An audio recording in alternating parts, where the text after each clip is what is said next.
We saw in our last discussions that we had concerning the promises that God had made to Abraham that we must arrive at the conclusion that what God had said, he was going to perform it.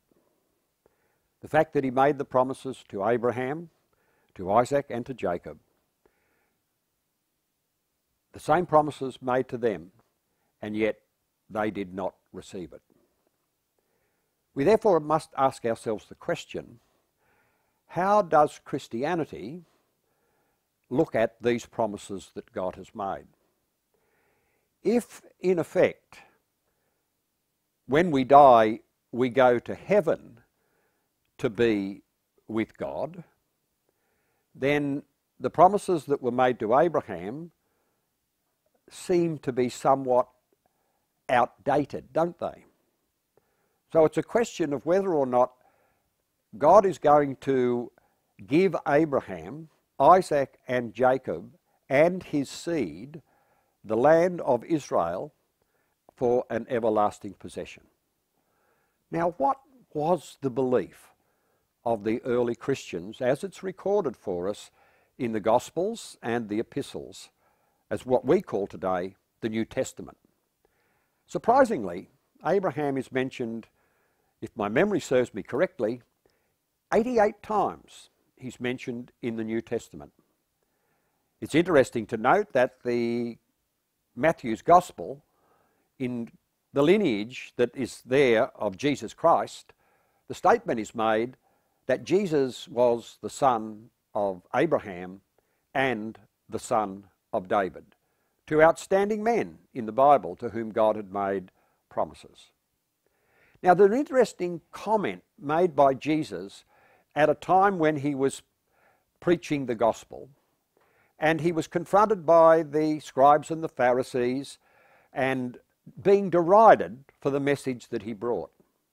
One of the things which he says, and you can check this out, it's in two of the gospel records, in Matthew and also in Luke. He says to the Pharisees and the Sadducees that they will see Abraham, Isaac and Jacob in the kingdom of God, and you yourselves thrust out. In the other gospel record, it says, you shall see Abraham, Isaac and Jacob in the kingdom of heaven. Note, it is not the kingdom in heaven, but it is heaven's kingdom, as the kingdom of God is God's kingdom. So whatever Abraham, Isaac and Jacob are going to inherit, it's obvious that they're going to inherit the kingdom of God. And we'll deal in later sections showing the relationship between the kingdom of God and the promises made to Abraham. At the birth of John the Baptist, his father, Zacharias, was struck dumb. You read this in the first chapter of the book of Luke. You'll find there that at the appointment time when he says to them, his name shall be John, his tongue was loosed, and he spoke and he prophesied.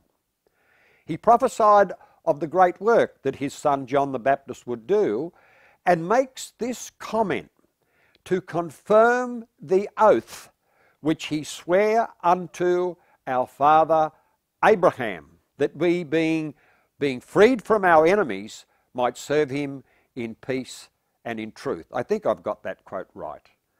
So here at the birth of John the Baptist, the forerunner of Christ, there's the mention that it was part of the fulfillment of the oath that God had made unto Abraham.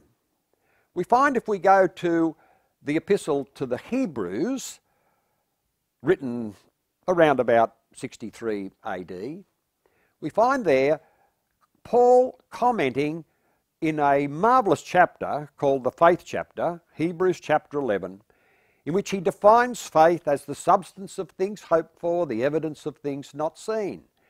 And then he goes on to give a list of all the faithful men of Israel that are recorded.